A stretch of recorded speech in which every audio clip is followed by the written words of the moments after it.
Hello everyone, my name is Austin from Acura, and today I'll be showing you guys a tutorial on how to use your road departure mitigation in your 2020 Acura ILX A-Spec edition.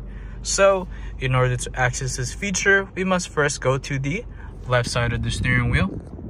And once we get to the left side of the steering wheel, what we're going to do is we're going to click on this button right here on the very left side of this control screen right here.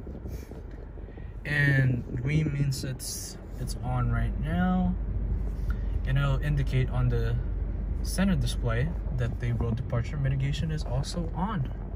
So basically what this road departure mitigation does is, for example, if you are going 45 on a highway or freeway and you're swerving off the lane that you are in, what the car will do, it's gonna alert you by either giving you a mild steering on the car. It will shake like this, or give you a warning saying that you are swerving off the road, and it will keep you on the road again. And yeah, that is one of the standard safety features that Acura has for this car. And that is pretty much it for this tutorial, you guys. My name is Austin from Acura, and thank you guys for watching.